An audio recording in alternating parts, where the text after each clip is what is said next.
Hello everyone, मैं Vijay Kumar ICICI foundation में refrigeration air conditioning का ट्रेनर हूँ। आज के इस टॉपिक में हम लोग सिस्टम में गैस चार्ज करने के लिए सीखेंगे। आज का हमारा उद्देश्य है गैस चार्जिंग करने की प्रक्रिया को जानना। तो आइए इस फिगर के माध्यम से हम लोग रेफ्रिजरेंट चार्ज करने के लिए सीखते हैं। सबसे पहले मैं आपको बता दूं, जब कभी भी हमें सिस्टम में रेफ्रिजरेंट चार्ज करना है उसके पहले हमें सिस्टम को वैक्यूम कर लेना चाहिए। हमने पहले भी बात किया है कि अगर हम कहीं भी काम करने के लिए जा रहे हैं तो हमें कुछ टूल्स, कुछ रिक्वायरमेंट्स की ज़रूरत पड़ती है। रेफ्रिजरेंट चार्ज करने के लिए भी हमें कुछ रिक्वायरमेंट्स की ज़रूरत पड़ेगी, जैसे refrigerant cylinder, charging line, gauge manifold set, clamp on meter इत्यादि। सबसे पहले चार्जिंग लाइन को हम लोग रेफ्रिजरेंट सिलेंडर में कनेक्ट कर लेंगे। उसके बाद गेज मैनिफोल्ड सेट के हाई साइड और लो साइड दोनों लाइनों में चार्जिंग लाइन कनेक्ट कर उसे सिस्टम में जोड़ देंगे।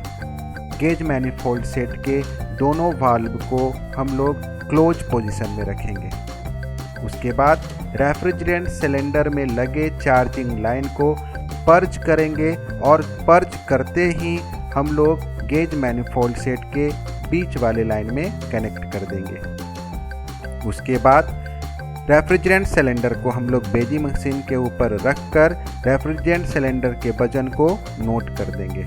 मैं आपको बताना चाहूँगा कि सिस्टम में हम लोग रेफ्रिजरेंट चार्ज हाई साइड से भी कर सकते हैं और लो साइड से भी कर सकते हैं। आज हम लोग लो साइड के द्वारा रेफ्रिजरेंट चार्ज करेंगे। उसके बाद गेज मैनिफोल्ड सेट के लो साइड को स्लोली हम लोग ओपन करेंगे और सिस्टम में रेफ्रिजरेंट चार्ज करेंगे।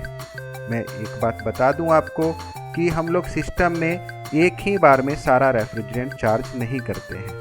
हम लोग थोड़ा रेफ्रिजरेंट चार्ज करेंगे, उसके बाद रेफ्रिजरेंट सिलेंडर के वाल्व को क्लोज कर देंगे और सिस्टम को ऑन करेंगे। सिस्टम को ऑन करने के बाद हम लोग गेज मैनिफोल्ड सेट पे लो साइड के प्रेशर को नोट करेंगे और टेम्परेचर भी नोट करेंगे। सिस्टम चलने के दौरान क्लैंप ऑन मीटर से हम लोग सिस्टम के एम्पियर को भी चेक करेंगे। अगर गेज मैनिफोल्ड सेट पे जो रीडिंग दिखाया जा रहा है वो सिस्टम के प्रेशर से कम है तो हम लोग रेफ्रिजरेंट सिलेंडर के वाल्व को स्लोली ओपन करेंगे और सिस्टम के अंदर थोड़ा और रेफ्रिजरेंट चार्ज करेंगे।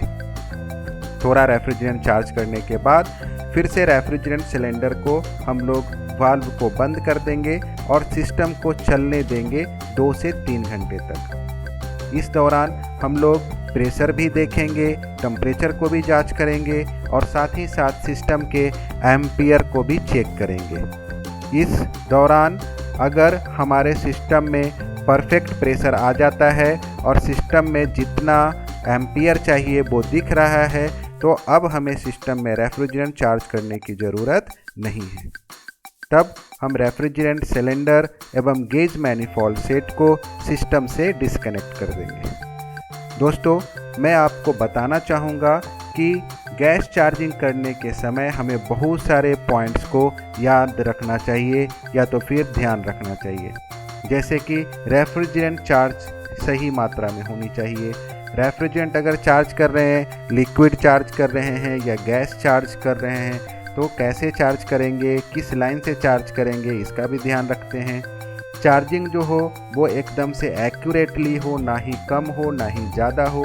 और हमेशा जब चार्ज करते हैं तो रेफ्रिजरेंट सिलेंडर को बेजिंग मशीन पे रख के वजन के द्वारा ही चार्ज करते हैं। अगर मैं बोलूं तो सिस्टम जो होता है, जो एसी जो होता है या रेफ्रिजरेशन प्रोडक्ट जो होता है, उसके ऊपर एक नेम प्लेट लगा होता है जिस पे यह दर्शाया होता है कि इस सिस्टम के अंदर कौन सा रेफ्रिजरेंट चार्ज करना है और कितनी मात्रा में चार्ज करना है। तो रेफ्रिजरेंट चार्ज करने से पहले हमें सिस्टम पर लगे नेम प्लेट को ज़रूर पढ़ लेना चाहिए। हमें इस बात का भी ध्यान रखना चाहिए कि अगर हम सिस्टम में लिक्विड चार्ज कर रहे हैं तो हमेशा हाई साइड्स की तरफ से करना चाहिए और कंप्रेसर को ऑफ करके करना चाहिए। अगर हम सिस्टम में रेफ्रिजरेंट चार्ज कर रहे हैं तो नहीं हमें सिस्टम में रेफ्रिजरेंट ज़्यादा चार्ज करना है और ना ही कम चार्ज करना है, क्योंकि अगर हम रेफ्रिजरेंट कम चार्ज करेंगे उसमें भी प्रॉब्लम हो सकता है, जैसे कि low side pressure, high super heat, over heated compressor motor, low system capacity, poor efficiency इत्यादि।